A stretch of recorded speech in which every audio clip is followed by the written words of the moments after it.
Drake Qualls here, your favorite financial planner and financial advisor. Today I'm going to talk to you about financial fitness and how to become financially fit. The first step there is to set goals that make sense for you. What does that mean? Really, I want you to focus on where you want to end up. Do you want to pay off your house? Do you want to not have auto payments anymore? Are you planning to retire with millions and millions of dollars? How do you do that? Well, you have to set goals, because if you don't know where you're going, there's not going to be a way for you to get there except by some sort of dumb luck. And that's not something that I would recommend for anyone. And next, I would want you to take stock of what your balance sheet looks like. What are your assets? And what are your liabilities?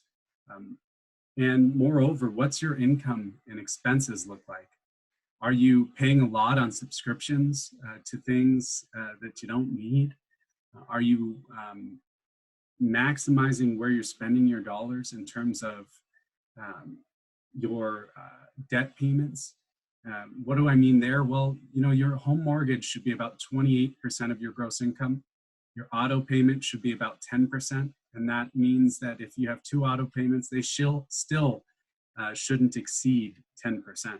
And if they do, do you know that you can refinance some of those things?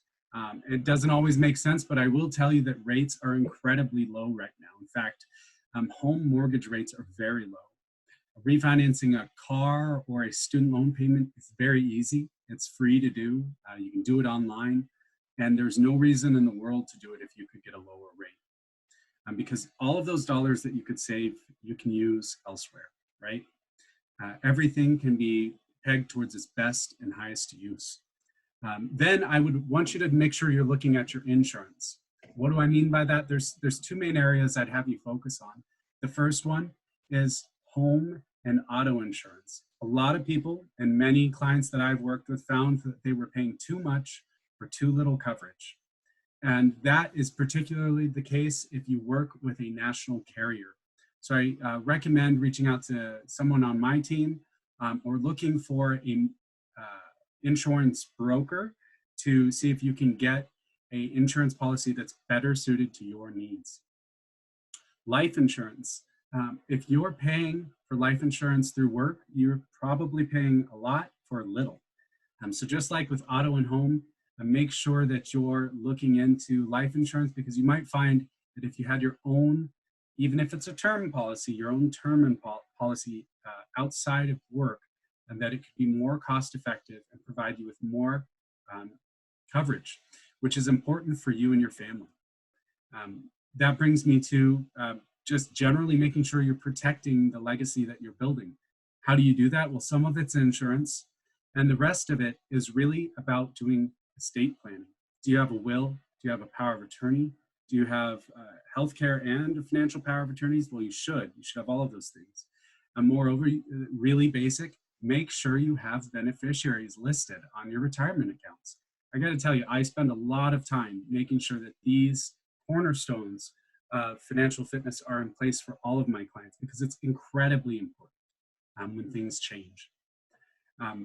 And this brings me to my next point. If you do these things, if you're able to maximize where those dollars go, if you can save $50 even on an auto payment, well, then I would recommend that you save that automatically from your paycheck directly into your savings account.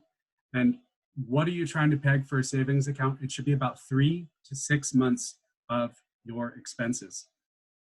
And if it's not, it needs to be. That is very important to make sure that you have on hand. And after that, make sure that you're saving in the right place. You can save in your retirement plan. Make sure you're maximizing any dollars that would be matched by an employer, and that you're getting dollars saved pre-tax. You'll want some dollars saved post-tax.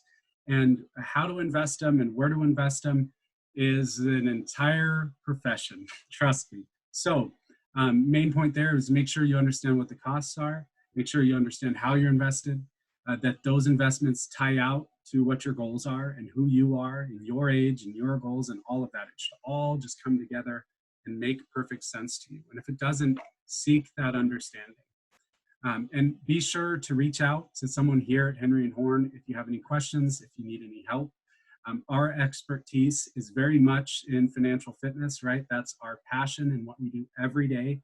And so feel free to reach out to us online, over the phone, in person. We'd love to help you reach and meet every single goal you set for yourself.